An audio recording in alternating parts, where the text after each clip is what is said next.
based on the walk-in, the player introduction, that it seems that Cloud9 has more fans here. So maybe the crowd is cheering for the underdog. But yeah, I mean, they definitely are the underdog. I mean, yeah. Let's face it, any team going up against EG, you would probably assume that EG is not the underdog. So with that being said, I really love the way that Cloud9 just immediately banned Jakiro. I was actually talking to our in-game observer, Webboss, shout out to him, by the way, for doing all the observing all day, every single day. And I was like, yep, they're just going to ban Jakiro, because that's the hero that I think kind of let VP run 2 games over on them. Definitely, and you know, PPD is like, hey guys, look at this is my strat, it's working pretty well. Maybe they'll run it back, but again, Jakiro's a big core part of that, so none of that early game tower pressure. Cloud9 likes to drag the game out a little bit longer, and EG very good at applying pressure early on. Yeah, it's a very core ban because they did run Jakiro with Enigma before and did so much with it. I mean, when you can both slow down the tower attack and have some summon push along with it, it's just tremendous damage that you deal in the early phase. So C9, I talked about it earlier on our little predictions as well. They need to find a way to break EG's strong laning phase. You can't really just rely on doing the same thing as you did against VP there, because they will punish you. It's really interesting to me that this draft goes by, like the first 2 bans come out, Batrider, Vengeful Spirit from Evil Geniuses, 2 heroes that Cloud9 have been using to great success today. I mean, I think those are in large why they were able to take those games off of VP as well in the later stages. It's a small adaptation to what EG have been banning most of the tournament, which has been Vengeful ET every single game. Yeah. But this is just saying, hey, Bone7, you have a pretty good bat. We'll ban it. Definitely respect-worthy, in my opinion. And now Evil Geniuses, they have their chance to get a Lycan, something that we don't often get a chance to see, as Cloud9 actually took out Jakiro and Brewmaster instead. So do they want to go for it that early? Do they want to give themselves the opportunity to have that kind of push potential, the Roche potential? They are dire side, by the way. Yeah, and they have run it plenty of times already in this bracket. 3 times, I believe, in the bracket that I've seen at least. Have they lost with it? No. They haven't lost a single game. They haven't lost with it. So they are going to get their hands on a Lycan once again. Dear God. But it's you can't really blame C9. Talked to a lot of people about this before, and I don't think that you can win EG by out-drafting them. There's always going to be some strong combinations coming out from EG. Their drafts have always looked solid on the laning stage, on the mid-game, late game, and they have signature players on many heroes. What you need to do is come up with something yourself that works well and play really good. That's how you beat EG, but that's a tough order. Well, see if Cloud9 are able to get something else. I mean, they do get Puck, right? That's one of the heroes that we said that we like to see Fata have more often. Yeah. And he's got maybe one of the strongest heroes that he possibly plays in his arsenal now for this first game of the Grand Final Series. And Ogre Magi coming out from Evil Geniuses as well. Yeah, but Puck, despite being one of his best heroes, you could definitely exploit it on the mid lane. Templar Assassin is a very, very hard counter. We've seen RTZ play it in the mid lane. Obviously, though, that's going to be his Lycan. I'm pretty sure that RTZ is playing the Lycan, but I mean, fair. Who says he can't play a good TA?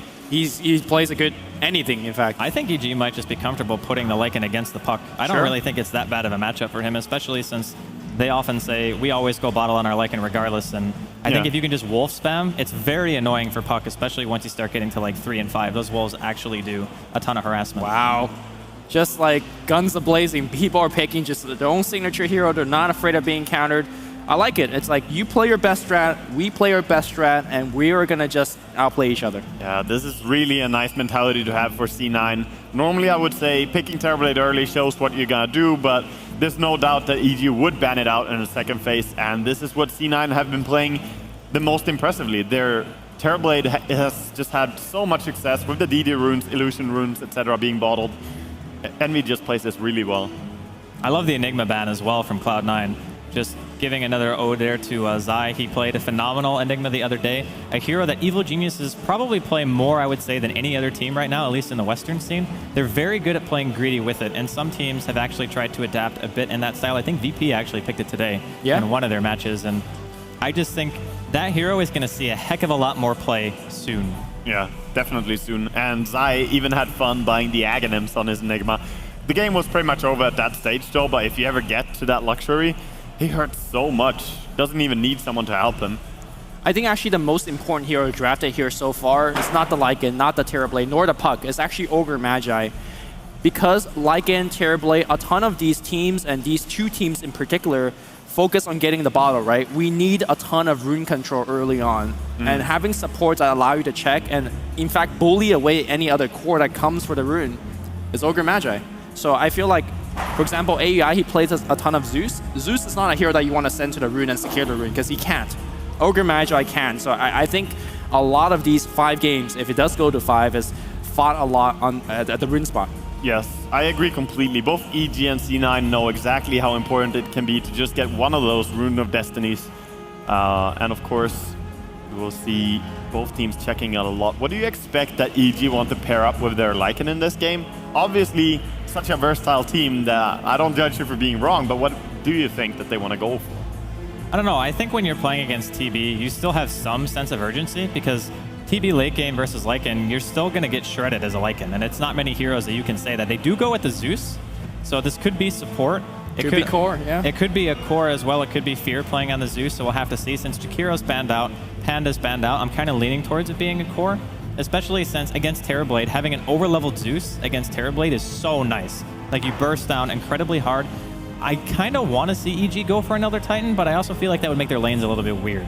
At the same time, who said this isn't a mid ogre? We saw Fair bring it out. You get quick level 6. You give 2 multicast to Terrorblade, he's dead. So it's really hard for Cloud9 to predict.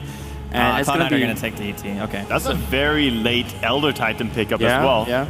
I mean, he has been rated top pick, pretty much first pick most of the games in Dreamleague overall. So getting all the way to 3rd pick here as Puck and Terrorblade are rated really high by C9. And of course, EG happily taking up that Lycan. I think Cloud9 had to pick Elder Titan there. I think if Evil Geniuses were able to get their hands on it, that their damage output would be incredibly high. Like, you have a hero who already builds Vlad's and AC in the Lycan, and then you have Elder Titan on top of that. I don't know. I think it would have just been ridiculous to deal with, even if their laning phase might have been considered even marginally weaker for it. Yeah, even the Zeus combination with AT would be so crazy. But same thing goes the way of C9 now. You have the Elder Titan along with a Terrorblade. That can really shred the enemy team down. And Ogre, one of the heroes with really, really high base armor. So you can punish here. I would actually say, now, I'm curious as to what you think about this, but against heroes like Lycan in particular, I actually feel like Elder Titan is weaker because Lycan builds into Vlad's, he builds into AC, 2 really high armor items that just buff your team pretty significantly. And in the later game, like, sure, if it was like a PA or maybe an AM or something like that, you would say the Elder Titan was going to crush, but I really don't feel like Natural Order is as good against what Evil Geniuses has as it is normally. Oh yeah, I mean, Lycan is just like a Brewmaster, just a hero that can buff up your team. Yeah. But it's also assuming he gets to that point fairly quickly. And Terrorblade, we saw in the last game how quickly he can peak. So there might not be an Assault Cuirass by the time the Elder Titan TB combo is relevant. But Lycan is a nice hero against it at any rate. And also good against Terrorblade because of their reflection, not bothering him at all. Yeah. I also think that Elder Titan, despite the Natural Order not being too useful in this matchup like you talked about, Andy, he's also very important for checking Roche. I mean, love to sneak Roche if you're EG. And Cloud9 the same here. And we're going to see a Dazzle pickup. A hero that we haven't seen for a while. And, you know, the minus armor, grants vision, it's really good against Terrorblade. I think it's actually more for the additive armor to their team. Sure. I mean, either way, right? The Grave is amazing, too. It's so good against Elder Titan. We've seen a few Dazzle picks in this tournament. Every single time I get so happy to see it. We saw it played by Aoi earlier on. I can't really remember how all the Dazzle games have been going, but it is a hero that I feel should fit this meta really well. And happy to see EG running here in game 1 already. It feels like there's going to be a Universe Prophet coming up because it allows you to instant gank of TP, make trees, a ton of damage with Dazzle. The Dazzle heal works well with the Lycan summons as well. And it gives them the early game push, the late game power. The lanes are already very well developed. You have Zeus mid, Lycan, safe lane, Prophet off lane, but we'll wait for what EG picks up last because they are very versatile. And you know, if they want to do some wonky offensive trialing, maybe it's doable. Maybe not with these heroes though. A little bit gimmicky, maybe too gimmicky to go offensive. I mean, PBD has sometimes, you know, Dirge YOLO strats, right? He talked about it this morning. Fair was not too impressed with that strat, but hey, they won. I'm more interested in seeing like dual lanes in general because EG is one of the teams that know the power of just putting like Universe and Zai on the offlane, securing a pretty good time down there, and then kind of secure more than one lane. that mentality seems to work really well in this current patch. All right, well, EG, they take out the Bane.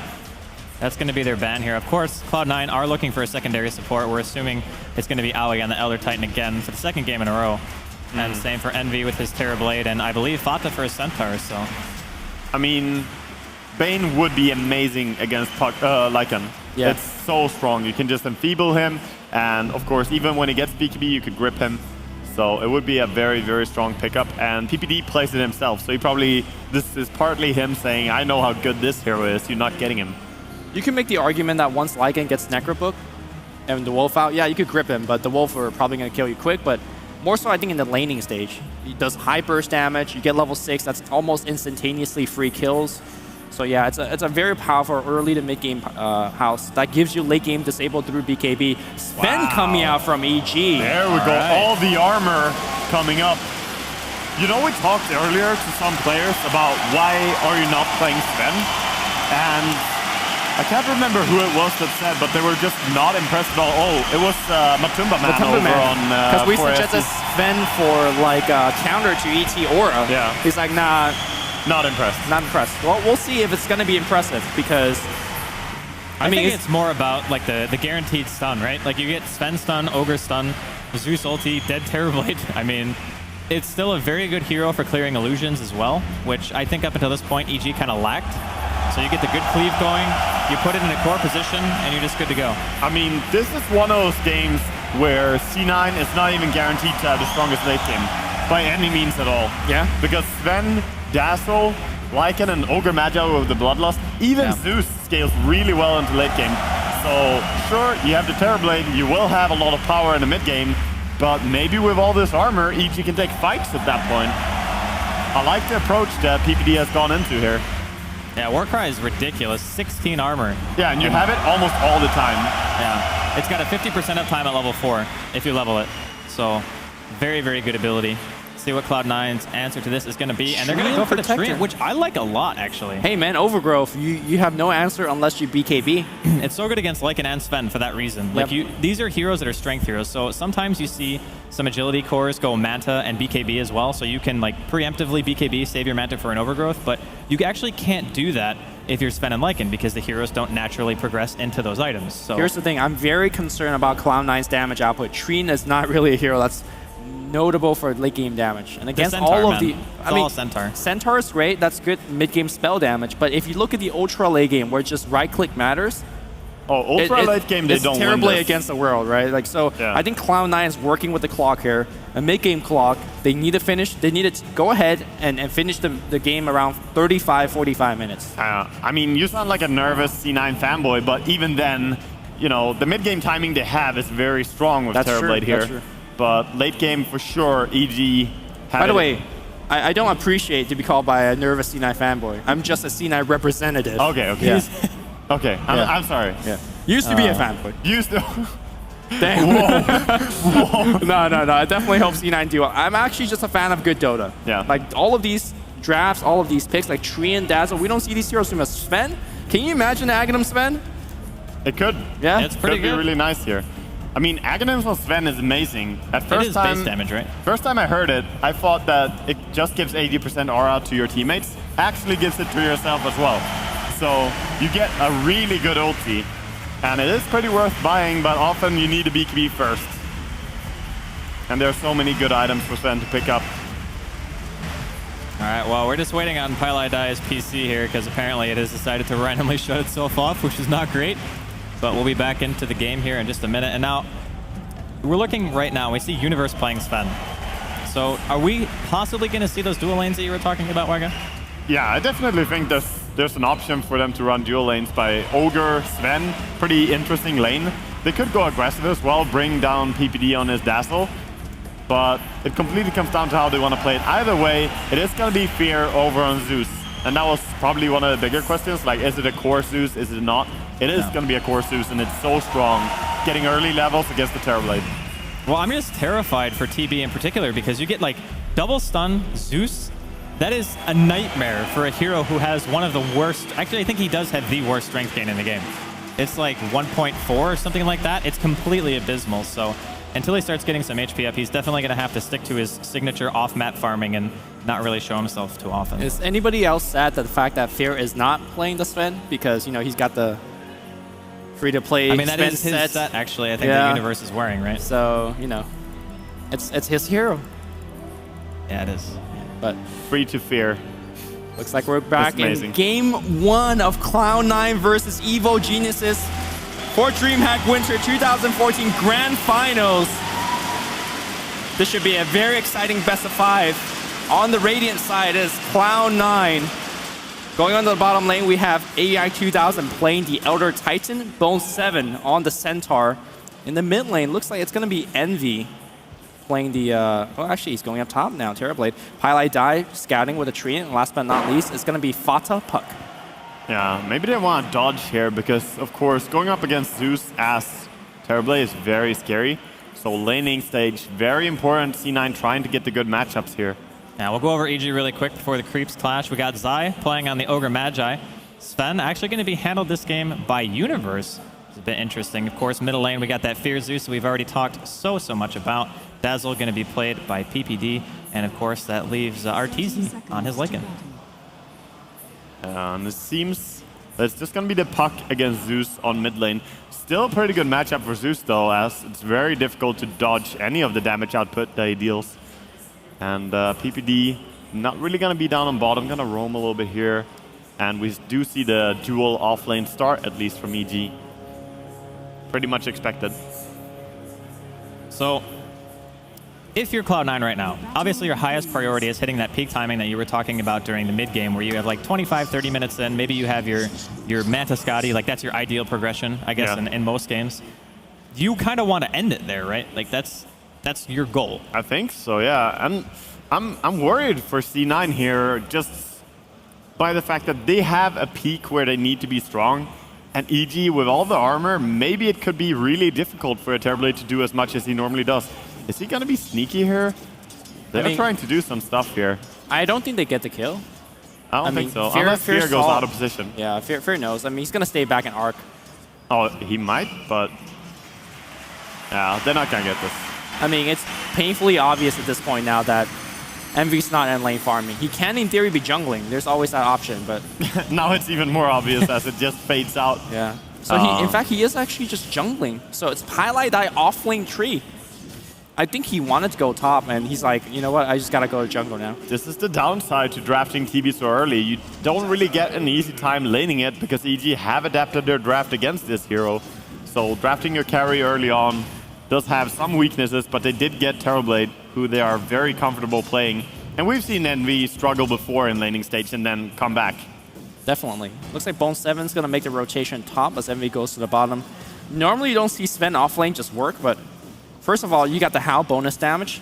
Second of all, plus armor and runaway speed, Warcry is not too bad. And lastly, you're up against Elder Titan as a support. I'm going to say that offlane Sven is the way to run it. I played a lot of Sven a while ago, and I realized that mid, not too impressive. Carry, not the best. Offlane, really amazing. So hard to kill. 5 armor already without using his Warcry. And of course, you provide so much for your team just by having level 6 or 7. And Universe is going to try to secure the bottom rune here, whereas top, it's going to be a 2-on-2. Look at these fight over the rune spot. That's what I'm saying. It's going to be a big cluster at the rune, and it looks like Bone 7 will take this. Oh, he has to kind of take it. No, yeah, I don't think the mid bottom. Okay, Universe has a haste. He's going to try to go for a stomp. He dodges it. He's going to walk forward. Universe gets the first blood. The RNG for EG. Yeah, that was really, really important as well. Getting first blood as your offlaner without anyone ganking for you, just securing that solo kill. I'm telling you, man, it's the jacket. It's the jacket. It's just the shoes. He just created the rune out of, Universe things. I mean, really, when you get a start like that, you can't really be in a better position, I think, because this is a lane where you should basically never have that opportunity. Yeah, that's the dream right there. And the other lanes, of course, doing really well as well for EG. 16 last hits on their Lycan, 16 last hits on the Zeus. And Fata, even on one of his best heroes, it's very difficult to get to phase shift consistently when you're against the Zeus if you want to block like mass arc lightnings. And if you waste your phase shift, you run the risk of getting bolted as well, which does even more damage. So the more levels he gets, the harder it's going to be. Fear has been trying to actually just arc onto the puck. Oh, actually, maybe we might have a dive. No, puck's gonna... Yeah, he has been doing that a lot, just targeting the puck immediately. And that's when, as we talked about some other day, if you had the autocast from back in Dota 1, puck, then you could have dodged it, but now there's really no way.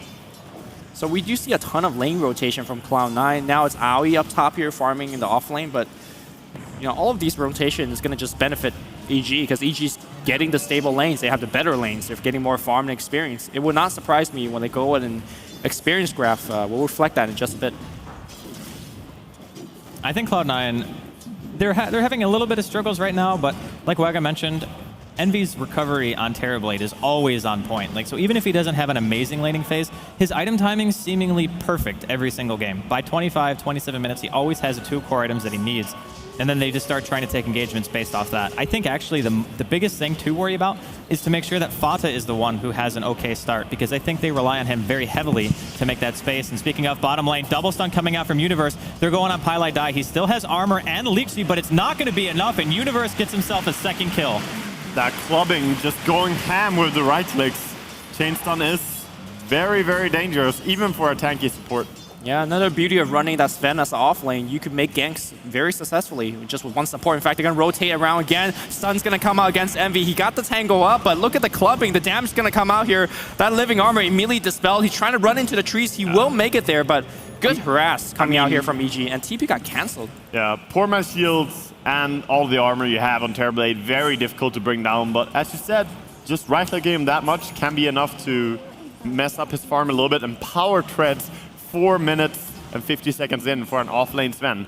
Bone7 wasting a ton of time on that mid lane right now. He's standing there without noticing that there is a ward. Sure, he's zoning out Fear, but I mean, that's it. Yeah, Fear is not really impressed by it. I'm actually kind of surprised to see Universe go for the treads. Sure, there are 2, possibly 3 Arcane Boot carriers on the side of EG, but I think having early Arcanes, having Zai down there more often, you can just spam stuns on Envy. What is he going to do against that? He has to ferry, mass amounts of regen just to be able to stay in lane. I think he might eventually go for a bottle, so he can, in theory, still do that. That's true. Yeah. Here comes E rotating around here, but the Lucian actually will take one of the stuns, but here, Universe actually doesn't have any mana. He does have 2 charges on the Mastic, and in theory could tread swap, but in fact, he turns around and be like, yo, you have no mana. He's perfectly fine.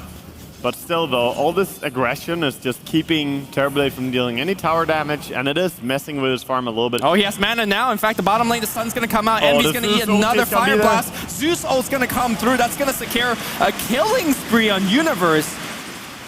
Is it the shoes? How does he do it? I mean, that was very fortuitous timing, right? Fear was level 6 around the same time that they went back in on there, so really good communication coming out from EG, just knowing their limits. And like I said, the guaranteed stun, Stormhammer does a lot of damage for a stun. It's right up there with Magic Missile, I think, for some of the highest single target stun damages that you're going to be able to find. So yeah, you get bursted so hard. Along with the fact that you normally deal a few right clicks during that time as well, it does deal a ton of damage. And meanwhile, Envy is being bullied this much. 46 CS, 6 minutes and 40 seconds in on the Lycan. He's just having a blast up on top lane. Yeah, he's going for a straight Midas, and he'll have it in about just 1 or 2 more creep kills. So Arteezy rolling away with the game. Zai's actually going to get found here in the jungle, but is there actually an initiation for him? No, he'll just walk away. I mean, I feel like Ogre in this particular game just showcased how good he is. He's just walking around bullying people. Yeah, that's why they second picked the hero, rating it even higher than Elder Titan, for example. Yeah. PPD knows how high value that hero is, and Zai plays it really well. Same for PPD. And bottom lane again, Zai just being down here. Having a soul ring, honestly, this early on Ogre, because of his base regen, so insane. 6.4 health regen. You almost get all your health back by the time your soul ring actually comes off cooldown. I actually think you do. Yeah, you definitely do, because you get 180 HP over 30 seconds with that much regen, so. Yeah. And this is a big problem here, because Sven has 27 CS, and your center has 12. Centaur also rotated down here to try and find some farm, forcing Terrorblade into the jungle. This is This is definitely a laning stage going the way of EG.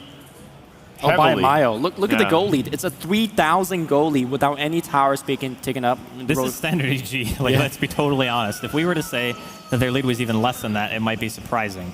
It would be, yeah. They're just that solid. And RTZ, I mean, he's as close to complete perfect CS as you could be. 67 at 8 minutes in, farming jungle effectively now as well, letting PPD catch up some levels on top. This is terrifying for C9, even if you have a timing. I'm actually somewhat surprised at the player on hero pairing. I thought for sure it was going to be PPD on the Ogre and Zai on Dazzle, because Dazzle is a hero that you want a little bit more experience in gold on. Definitely will benefit from a level 16, for example. I think it's the playstyle of the heroes, actually. Like, Zai wants to be the one moving around, and he's going to do just that. They are going to get scouted, though, by Pylai Die. Ignite thrown out. Sai is also very comfortable playing along with Universe. They always tag team really well in the offlane, get so much done, whether it's Zai on an Elder Titan or in this game an Ogre. He always does so well. Yeah, the bottom lane, in fact, is Universe. That's just completely bullying the lane. He's got 1,300 go. I wonder what item he's going to go for. He might just go Blink, I think honestly. Blink's perfect. I mean, you play him like a sort of a pseudo centaur as an initiator. The other option is you go Mask of Madness and you play him just like a normal core, because he's already had such a good start that, I mean, getting a Mask of Madness, your damage output is going to be completely insane. Oh, I think that Blink is by far and away the best choice for Sven here, because he has so much follow-up. If you just get that stun in, Ogre could probably follow you up, and Zeus always going to be there with nukes as well. Yeah, they just want a hero to force fights, and you know, Sven Blink is just probably the best one to do it. Yeah, because in terms of damage output, you still already have the Howl from Lycan, and Lycan himself with his right-clicking. Ogre just being ballsy here, walking in and stealing CS. I mean, the difference is the fact that like Ogre's level 5. I mean, in theory, Tree could walk in and bully him back because the right click is fairly fearsome, but Fire Blasting Knight, man, what a combination of spells. Oh, RTZ going to be shape shifting here. Fonta's going to be the one phase shifting. He's going to walk up the high ground, maybe forcing him to use a coil here. Oh no? No, Okay. he's okay. Okay, maybe not. All right. The wolves Stomp are coming comes out. in. Wow. In the meantime, inside the woods, Bone 7 caught out here by Zai. Does he have time for another stomp? Zai has 5 seconds left on his stun. Envy comes in, hops him Metamorphosis. I think he's fine. okay, maybe. Leech C coming in here. It's going to get it off here. And wow. Envy could chase, but he turned back. He did not believe in Pylai Die. 2 more right clicks should do it. Magic Stick's going to come out. The two Swedes running at each other. But meanwhile, here comes Fairies invis up. Oh, that's a dead tree. Yeah, that's a dead tree. And now Envy's actually surrounded from all sides. Looks like they're not going to go for him. But EG extremely effective. And if you look at Zeus, I think Zeus could also go for a Blink Dagger. Yeah, good respect there to Terrorblade and his high damage. When you have cooldown, you don't want to go into him. Blink Dagger on Zeus, very good. I mean, Blink, Euls, these are the 2 items you want to complete. Blink Dagger first is a little bit more common, so probably going to go for it. And Sven does have enough gold now to buy up his Blink, so dangerous time. My God, Arteezy's farm. 102 CS at 11 minutes in. Yeah, Midas Vlads and 600 gold to his name. actually farming more than an entire creep wave, just farming jungle and the lane. I don't know, man. Like, how do you stop this, really, if you're Cloud9? Like, you're supposed to hit that, like, 25, 30-minute timing, and you are not even close to on par with where you should be. Well, they tried to put some pressure on the off lane, but it did not work at all. I mean, there was this free farm going on for Lycan. The heal from Dazzle was too good with the Lycan Wolves. So, RTZ is ending up with complete free farm, and at this stage... I think Aoi's dead top. If he even shows up to where Sven could blink and stun, he's got to be extremely careful. Yeah, Lycan ulti just cooled off as well, so they definitely want to dive him, I think. Well, worst case scenario, they get the tower, right? I mean, they don't even have to kill the hero. They can just go for the push. And they know he's here now. He's actually going to use the stomp. Nicely done, but tower is going to go down regardless. And that's a T1 with no trades at all. Dazzle securing the tower. Like a good support shit. Got that DD, man. Mid lane here, looks like they want to make a go here. Fata didn't actually face it. Here comes the Stampede, coils on 2. They got to kill Zai quick, and they will. The orb out in response, PPD TP's in with a double damage. Cloud9 gets on board with 1 kill. Yeah, and Universe also struggling to find his first rotation here with the Blink Dagger. Has not really found anyone yet. Yeah, and he's being very diligent about not showing it either. He's just kind of sitting in fog, waiting around, and it can be a little bit costly to do this. I think it's obvious at this point, though. He's Okay, gonna try there mid. we Nice reaction time. Fada gonna get away with this one. That was Very, very crazy quick. fast. Yeah. Bottom lane, a little bit nice body block from the Wolf here. Pilot goes in this Sentry's gonna get dropped, the Fire Blast, and just one more chomp. You know, a mark of a really good team is that they win the game really hard and they make it look easy. It's like, yeah, why don't more teams do this? Yeah, get a kill, go rotate into Roshan pit. I mean, honestly, I love the Sven pick here. Sure, it looks good after you see Universe getting like 3 kills in a row, and the haste rune certainly had a lot to do with that. I would even go as far as to say Universe would have lost that lane really hard if he didn't get a haste rune. But you know what? Going to the rune in the first place and trying to control it is why stuff like that happens. And EG able to get a totally uncontested Roshan here. Aegis up on the Lycan, and things looking really good for them right now. What does Cloud9 need to, I don't want to say even stage a comeback, like just have a chance. Ooh, They nice, need a blink on Bone 7 for sure. nice silence coming out on Fata, but he's out of, the sun's going to come through. There's I mean, a coil available. they need to get to the Blink Dagger on Puck and then try to make things happen with Centaur, Puck, and ET. And just try to keep Terrorblade away from this. Give him some time to farm up, because right now, he's almost half the net worth of Lycan. He is falling extremely far behind. I don't know if you can actually keep up with Arteezy's farm rate at this point. I mean, we talked about the gold and experience advantage they had even prior to killing any tier 1s. Well, I'm pretty sure the tier 1s of Cloud9 are going to be dying really soon.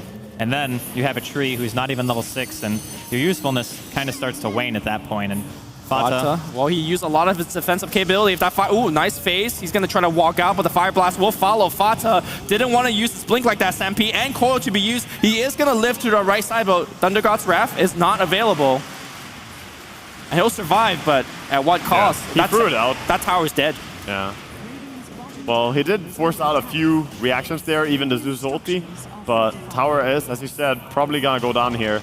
They scout him out with a Dazzle ulti, or actually they missed him. So maybe they didn't see him there. But meanwhile, some farm is being had at least by Terrorblade. And Puck starting to make things happen with his Blink Dagger, but he needs to fight alongside the Centaur and ET to find any pickoff. How is Cloud9's ability to hold the high ground? Because I feel like this game is going to be decided up to that point. it's pretty good. I think like Fata and Bone 7 are both going to have blinks by the time they even start like pushing into tier 2s, which is a really big thing. And also you're going to have Elder Titan on top of that, which is hard to push into. You have Orb to clear the wave a bit, and now Paladai is finally 6. So. I mean, you have to think that at the point where EG start to go high ground, they're probably going to look at Aegis and Necrobook. So they already have the Necro 1. And if Lycan carries maybe an Aegis from next to Roshan and pushes high ground, you can't really stop it by Blink Dagger commitments. You need to clear the wave somehow, kill the Necrobooks and keep them away. It's definitely true. It looks like they'll find Fairy. Initiation's going to come through. Nice silence coming out from Fata. It looks like they don't have Coil for the secondary kill, but Zai being chased down. The Coil is used. Grave is available on PPD. He will use it, but the Overgrowth will cancel the TP. It looks like it's a 1-by-1, but Universe comes in. Oh my god, it's a train by Envy, though. He's coming and doing massive damage. Universe runs away thanks to the plus 16 armor. Meanwhile, on the backline, RTZ right-clicking away. He does have the Aegis Immortal, so he's not too afraid. At the end, it's going to be a 2-for-1 trade. It's not done yet. PPD runs through. My god, the lawnmower of Envy just chopped them down. Yeah, that's a really nice timing for C9 starting to fight with that Metamorphosis. We see the crowd, of course, cheering. This is definitely a game. They are behind, but they're also struggling to get some towers here against EG. C9 themselves also have the Treant, so if they just don't lose the tower immediately, they could heal them up. Oh, RTZ perhaps going to get solo kill. Nicely done by Cloud9. A kill that you don't expect to have, and this T1 tower might actually get killed. RTZ barely runs away from the stomp. Showing some sign of life is Cloud9. A really nice couple of picks there, coming into a tier 1 middle lane. Probably one of the most important towers to take if you're in Cloud9's position right now. And I mean, a lot of it has to do with the fact that, again, there's a lot more blinks coming out on the side of Cloud9. This is one of, I would say, many peaks that they're going to have this game, is when you have all your initiators with their items. I mean, how impressed has Fata played? Like, he's been gone on so many times. He hasn't died yet. Yeah, Fata has played so solid the entire LAN, so I'm not surprised at all that he has been hard to kill in this game. But Sven also, you could see already how much that armor did against Terrorblade, because Terrorblade was clicking him almost every time that we see that. TB dice or TB kills someone immediately. Yeah. Sven just walked away, did not care. Ooh, Yeah, looks like we're very going to see true. the initiation. The Wolves, low block, a little bit of scouting. That's something that PPT talked about. He loves it when his Lycan player actively scouts, and that free information is really uncounterable. Yeah, and you can even go as far as like put it on heroes, just put a move command, and you just follow him up. And speaking of, they're going to go on Arteezy here. They've caught him out. He does not, or he does have shapeshift, but he's going to be caught inside of a coil. Can anyone on the team help him here? He is going to drop. They're going to trade 1 for 1. They end up losing Centaur in the process. That's a massive pick though, killing off the Lycan. Slows down the timing of EG. Really good gank, even though they committed 3 heroes to going out there. Still worth. Yeah, meanwhile, Envy's farming at the Ancients, so Cloud9 is not exactly having the best start, but one of the more disciplined recovery I've seen in a while.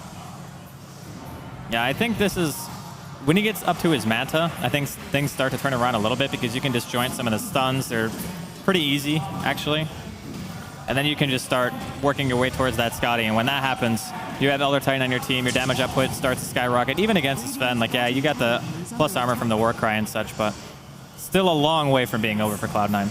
Yeah, some massive items coming out here from the side of EG, though. Force Staff is going to be available very soon. That's going to allow you to push away your teammates who gets initiated on. And I feel like Cloud9, the way that they're getting these picks, they're essentially throwing everything on a single hero and then moving on to the next. And things like Force Staff, the Grave is going to be very good against what Cloud9 has in the mid game. Yeah, and it's very hard to Grave too early on into a game because you need high level on the Grave, Yeah, giving that cast range. That's why I thought it was surprising that Zai is not playing this hero, because Zai generally has very high level input. Dazzle players take note, he has ulti. Yep. He has a skill ulti. I also think that, like, PPD he's level 10. Yeah.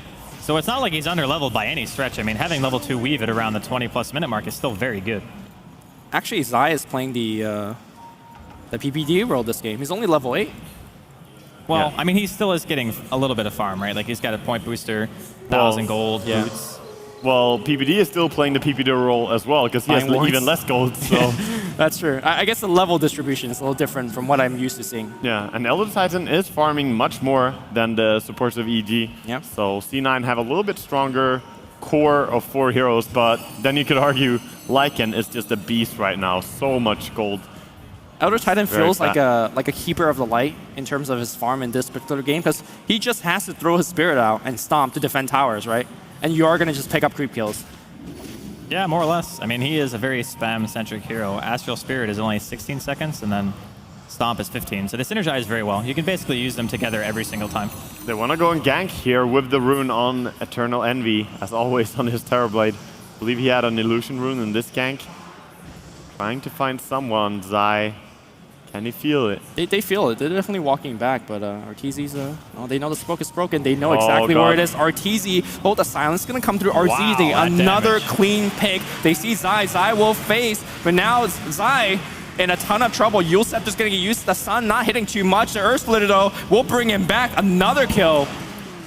Cloud9 effectively making a comeback here. Score 7-7. The goal graph really arching back up. Yeah, and gold on TB is worth more than gold on Lycan for sure. Like if you get to the same point of net worth, TB is gonna out carry for sure. All right, Nice well, aggressive play here. The rotations from C9 working out well.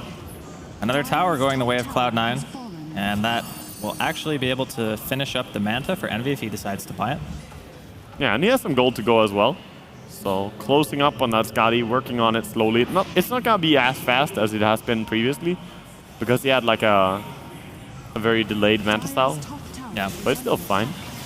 Normally his Manta timing is like 15, 16 minutes, so 7 minutes behind is pretty significant, but I think continually getting those kills, starting to get some tier 1s, maybe open up the opportunity for Roshan as it's going to be scouted out here by Cloud9. Yeah, I mean, last game against VP at this point with Courier might be a little bit trouble. We were talking about him finishing Scotty, right? Like, it's just a big difference of how far behind he has been this game. But EG, what's their next move? It seems like they're perhaps getting somewhat outplayed for the past couple of minutes. The games are just not connecting. Yeah, they have been, because they haven't gone for like a group up with the Necrobook or anything, and C9's rotations, their ganks have been really well executed.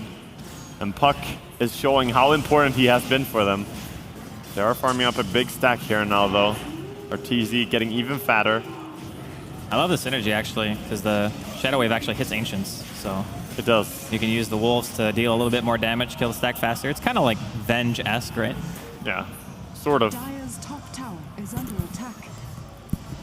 And on top of that, you have Universe, who still has yet to die. He has 5 of the 7 of EG's kills right now, and he's working his way towards the BKB. Surprisingly low kill score in this game. Both teams respecting each other quite a lot and trying not to give away too much. I think the Universe score looks really impressive, but we got to keep in mind, oh, here comes Initiation. Bone 7 want to jump in here, but Sven gets one quick pick on Pile Die. PPD's going to be fine. Fata needs to get the hell out of there. Bone 7 goes down as well. Grave is going to secure PPD's life, and that's going to give the Roshan to Evil Geniuses. Oh, EG winning this fight quite handedly. That was a great counter initiate. Oh, Fata wants to make a play, man. He drops his teleport scroll. He thinks about Ore Spin. Oh, a little bit short on that blink.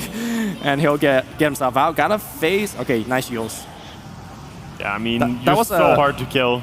That was a very key Zeus ultimate. Basically cancel every blink dagger, so Fata could not get off a good coil. Bone 7 could not get off a stun. And that's what allowed the quick picks from Evil Geniuses. Yeah, Zeus is such a dangerous hero. Whether it's a support or a core, his ulti is always amazing. I think as soon as you hear that stampede sound from the Centaur, you just ult, right? Yeah, just click it. It's like, even if you don't really cancel much blink dagger, the fact that you know where the enemies are really helps you stage your fight, whether it's a retreat, whether it's, engage. Yeah, and you might not cancel everyone's blink, but if you cancel just one guy, that might be even better, you know? Because then the entire enemy team might not be going together. That's true. And you can pick someone off. Universe working on a BKB here on Sven. He's still not that dangerous, but when he gets max level on his cleave, it's going to be, oh, there we go. Oh, man. What a play. That hurts. That actually hurts quite a bit. Treant just revealing a smoke gang by some nice positioning, really. He was standing under a sentry, but there was no vision up there as well. Yeah. So, just nice. PBD has 3, or sorry, Pile Die has 3 teleport scrolls. He's like, yep, I'm going to stay in the enemy jungle. I'm ready to get out. This is some like Marine stuff, or maybe Navy SEAL stuff. Okay, wait, Fear didn't see him there? It was definitely daytime. He came out for a second, but looks like he didn't actually spot him. Old man vision. Jeez. Damn. The flame is... Need that reading glasses, man. I don't think he was right now. in vision completely there. It looked quite close. We'll see. Definitely.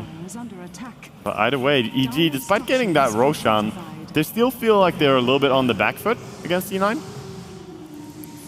Yeah, I mean, I think that actually waiting it out right now is a little bit dangerous for EG, right? Because in another 10 minutes or so, Envy is going to have the item progression that he wants. Oh yeah, that's And like then, the C9 peak.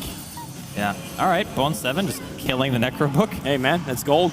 In fact, they're using him up. I don't think they can actually get a kill, but, whatever. Turn around there's and no Midas. Greed. Don't care. Efficiency, not greed. Yeah. So this Treant play, by the way, from Pilot Die really reminded me of his Bounty Hunter from TI, right? Just like constantly enemy jungle.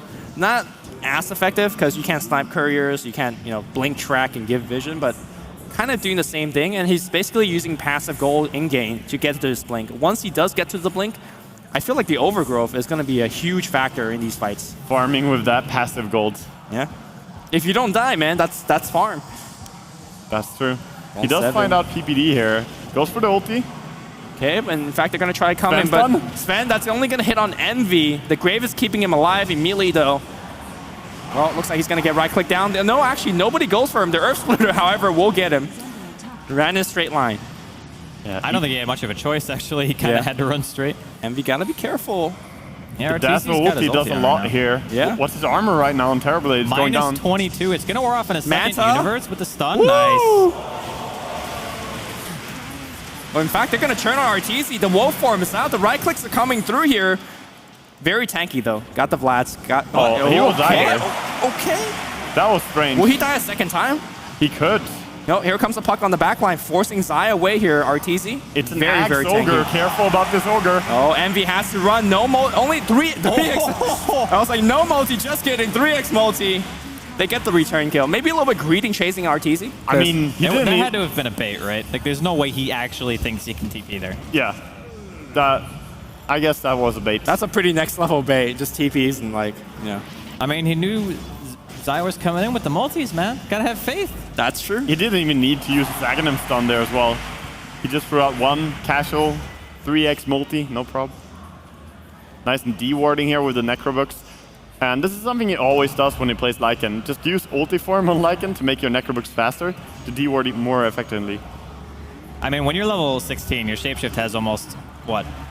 Well, like 30% uptime. Yeah. Very little downtime. So I think fine. it actually used to be more uptime, but they nerfed it a bit, so.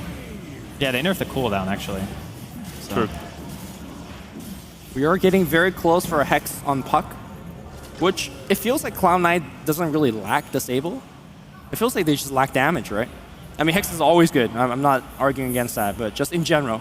I think having a Hex is pretty instrumental, actually, for them, because if you have, like, It's a Lincoln's. Dazzle, for example. It's Oh, he's Lincoln's. going Lincoln's. Okay. Oh. I was going to say, it's really nice for just having it so you don't have to necessarily initiate on PPD. You can just Hex him, and then you can get your combo on other heroes and then just get the kill. Well, this is the spam Lincolns on your Terrorblade game, right? Yeah, I guess that's true. Something that EG did as well when they played the double Lincolns game. Just spamming it non-stop. Was really good against an anti-mage, I remember, in phase 2. Yeah. So similar in this game, just yeah. protect him. That anti-mage could not even use Mana Void at all. Yeah, it was a Storm and a Puck both buying Lincolns. Yeah. Entire game, no Mana Void. Even though the game scores 8-10, I feel like this has been a very action-packed game. Like both teams really effectively evading and helping out allies. They're just not losing that many per engagement, Yeah. but there have been quite a few skirmishes, yes. So very active play from both teams. BKB, one of the bigger pickups here from Universe. He does show it immediately mid, but I don't think that matters, letting the enemy know. The important... Ooh, actually, there's a wolf falling on Puck early on the top. Gotta be careful, because sometimes the wolf will attack you, and then your dagger gets cancelled, and the initiation can come. Oh, they're trying to get him. He's got Lincoln, so he Yeah. should be fine. I mean, it's optimistic at best trying to kill a Puck, especially with Aoi standing around here with his patented Yasha builds. Always the same items on his Elder Well, they Titan. definitely could get AI 2000. In fact, the multicast Oh will come my through God. immediately dead. It's all Ogre. Yeah. That damage, though. For real. I mean, honestly, they had a couple of nice picks coming out from Cloud9. They were starting to get some really good farm on Envy. And then they just give away a few kills. And Fata now going to find Zai inside of the woods.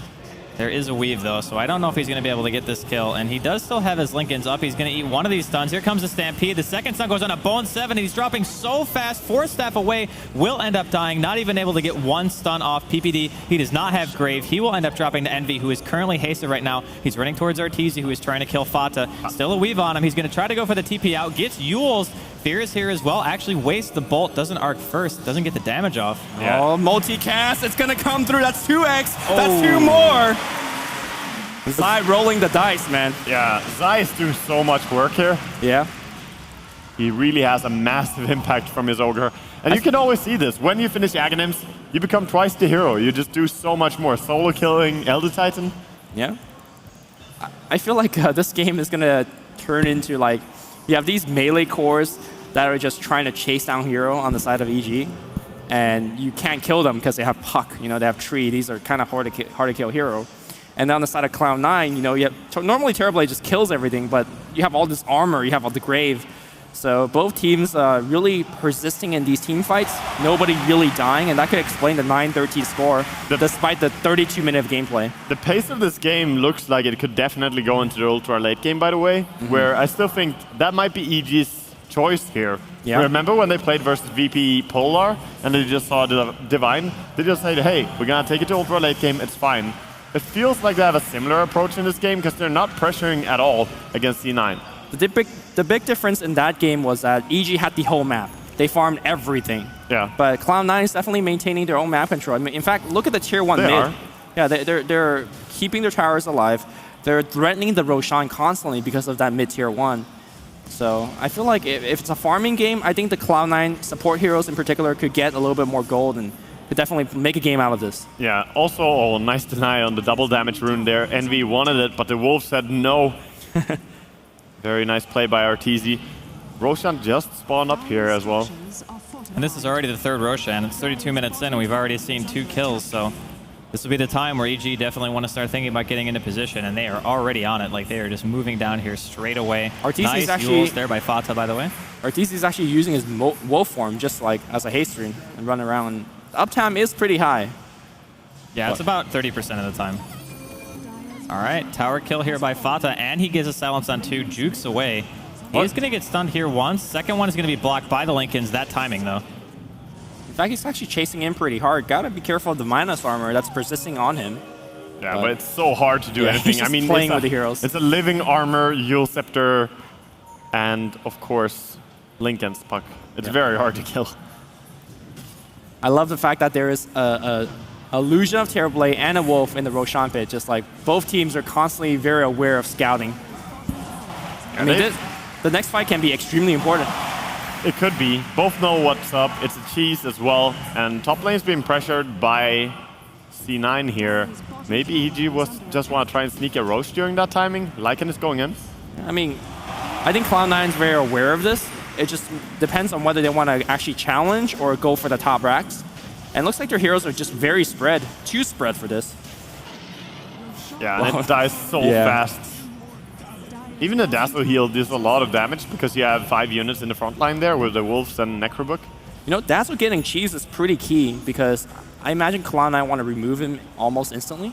And normally you say, all right, Terrorblade just kills him in 1 second. But again, the armor will keep them alive for a very long time. Yeah, that's true. I mean, Lycan only loses 9 armor to Natural Order, right? And then if you have Warcry with the items that Lycan has right now, he actually has 36 armor.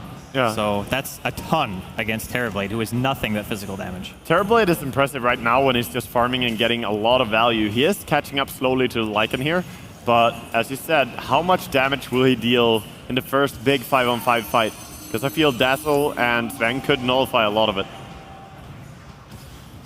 I think Cloud9 might need a little bit of luck here. If they get a Rune of Destiny, that can change everything. On the mid lane, they're going to make it go on Arteezy. Bringing away the Aegis can be good, but look at how tanky. In fact, he's just fighting under the coil. Come at me, bro. The Zeus ult's going to come out, and the disengage is going to happen here. Earth Splitter is going to bring Arteezy low, but that's AC Vlads.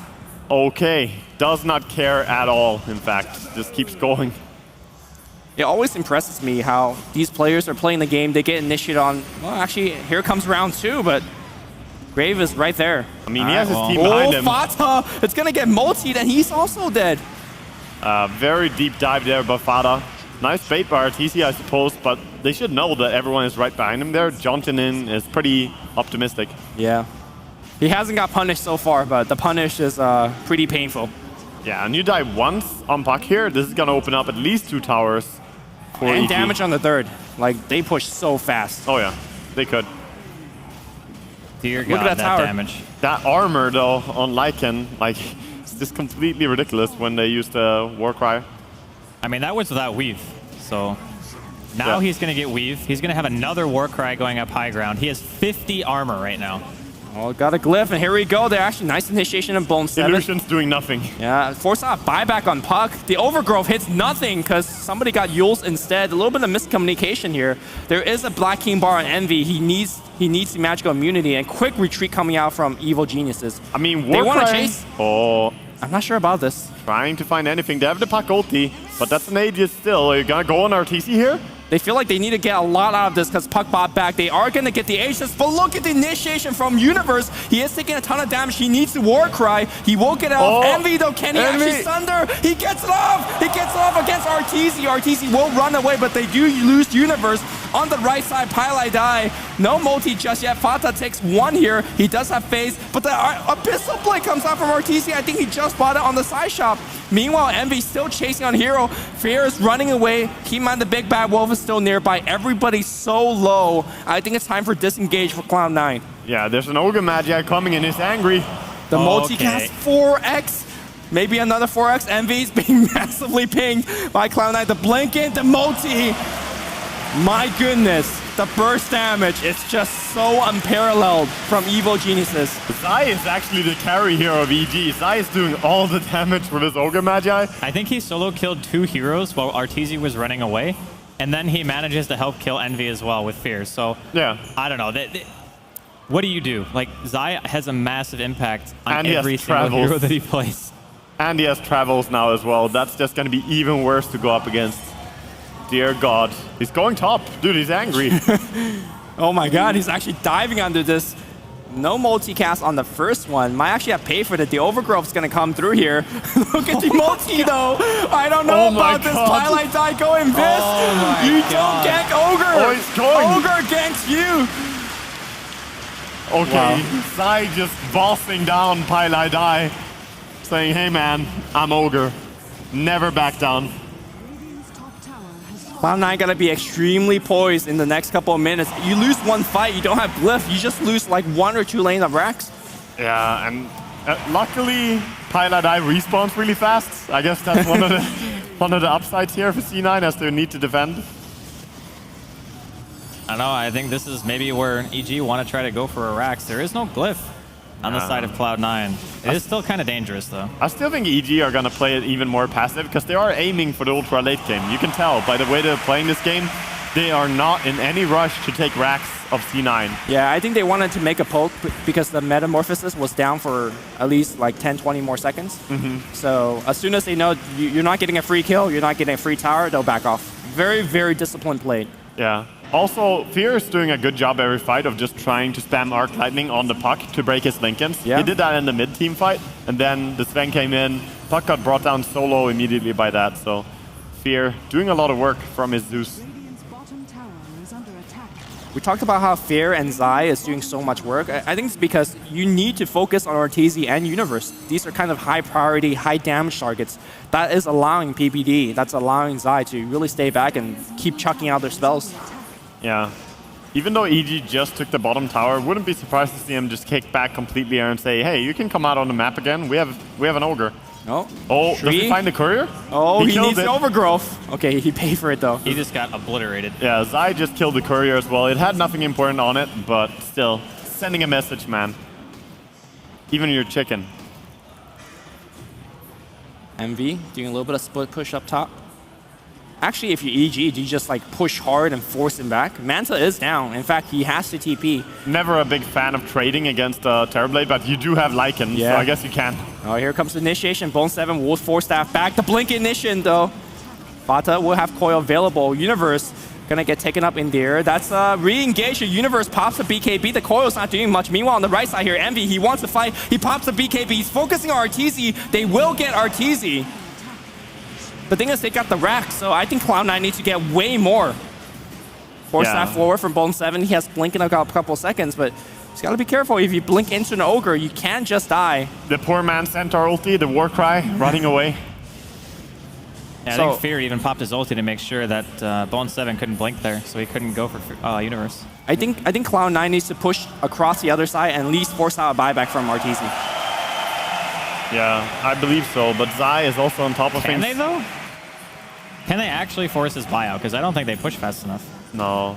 No, it looks like they're not even trying. I mean, you don't buy out for a tier 2 defense unless no. you know you can win a fight and get some kills, and obviously that's not going to be the case. And we're coming to that point where Sven as well turns into a beast. He almost has the Daedalus, and of course there is the Ogre Magi buffing up with Bloodlust.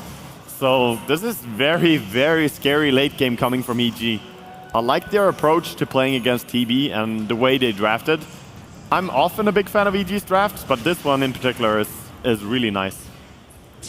Yeah, I love the Sven idea. Like, the offlane Sven for me is what made this draft so at least interesting to watch, because normally you put Universe on heroes like Jakiro, sometimes Void, not necessarily super active early game heroes, but this time he's been very, very active. I mean, he's still got 6-1-1, but during the early game, he was all the kills. Yeah. A And lot then of Zai took over. A lot of those came from the lanes, though. And yeah, that's very true. He did have a period where he was rotating and wasn't able to actually find too much. And I think that's where EG had a little bit of trouble. Yeah. But they did recover very well. Puck, of course, bought the Dagon in this game, which can seem strange, but I think it's a fine item. I think it's a great item. They need damage. Because there's so much armor, you can't really right-click through it. You need some magical extra damage. And it's also great against Grave from PPD. If you get a high-level Dagon, you can maybe surprise and kill people before they get the Grave off. Yeah. At least that's going to force out the Grave to come out much earlier. Exactly, or at least force out the early casts. Cloud9, sensing the fact that they are very behind right now. They need a good fight. They need to find a couple of pickoff. Well, this is a very important fight about to break loose here. They don't have division, though. That's kind of the key. They will see, I think, EG Heroes moving. No, they don't. They don't see anything. Good disengage here coming out from Evil Geniuses. Yeah, they feel it. They can feel the smoke is coming, but... Yeah, they're just backing all to the towers. I mean, when you're not yourself smoked, you just think, okay, well, the other team could be, because we see how heavily pushed in bottom lane is. Oh, they want to engage. Man. This is really a big dive. I'm not sure about this, but Zai, look at himself. The Grave will come out right now, but here comes the cleave. It's doing so much damage. Envy losing a ton of health, but he's still right-clicking away. Envy, he gets Abyssal, but he is going to get off a... No, he does not! Very on the last tick. And look at Sven, he's cleaving for like 1,400. Oh my god. That was so close. Universe actually just killed every single one of Envy's illusions in like one swing. Yeah. And then the rest of the team fight was kind of over from there, because one Terrorblade attacking you is one thing, but usually it's the army that you have to worry about. And Universe also one-shot Aoi, like just punched him. Until you have evasion, you need that butterfly on Terrorblade, else Sven is gonna wreck you. Same with Lycan's right clicks. Of course, not as fearsome for the illusions, but Sven definitely a strong hero against TB. How did the Centaur die so fast? He has a Shiva's Guard in the middle of everything. He just kind of disappeared. Sven and Lycan, when you have God Strength on, and AC on your team, Vlad's for bonus damage, Weave on top of that, like... Look at these Raxes! The physical damage from EG is insane. These buildings look like they're made out of paper.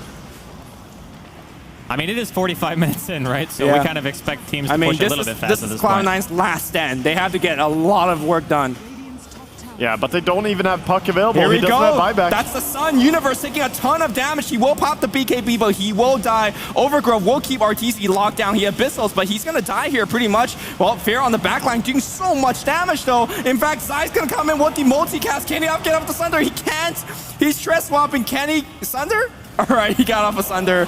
And meanwhile, it's a chase going the other way. Here comes Puck. He sees Zai. Zai's going to give him a couple multi before he dies. On the back line here, they will get Fair as well. It is close to a 4-man wipe. I say that, though. Fair is going to go up. Force that high ground. Should be able to get him here. Yep.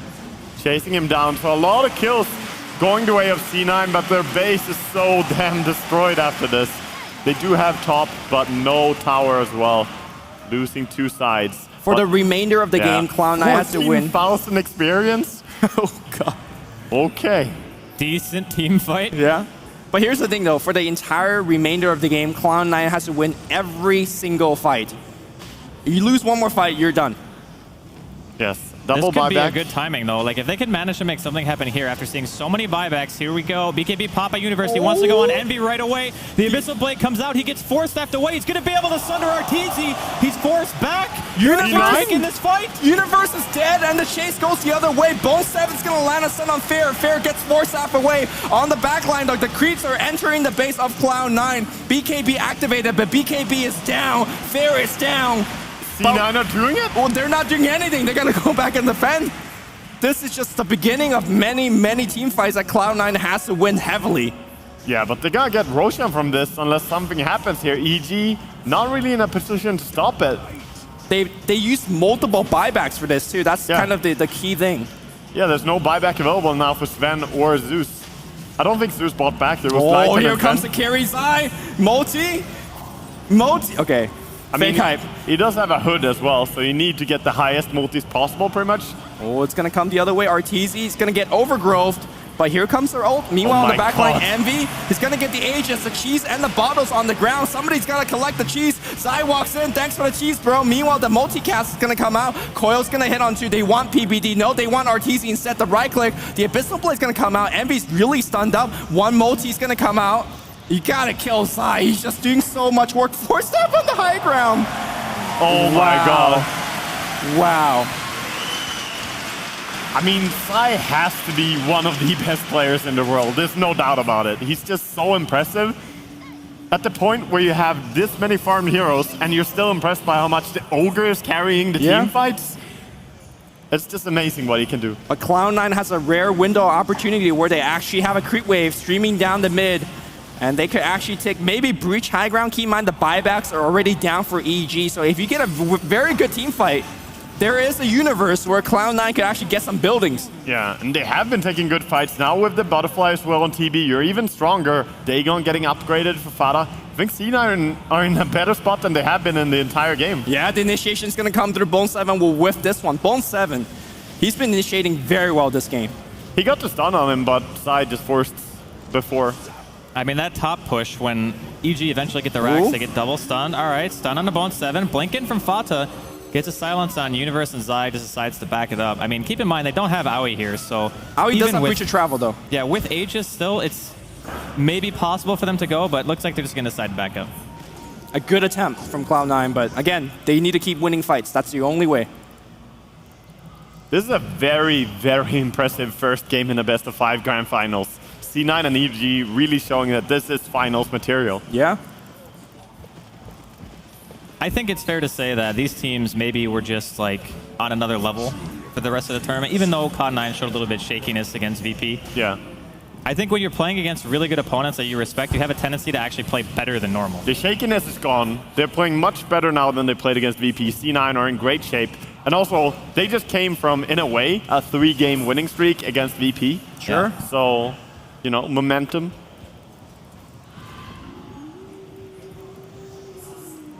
Ogre is streaming out. They see him. The blink silence is going to be there. Ogre, force stab. He's in the trees, but they see him. The clap's going to be there. He popsicles, but he's really in a terrible position.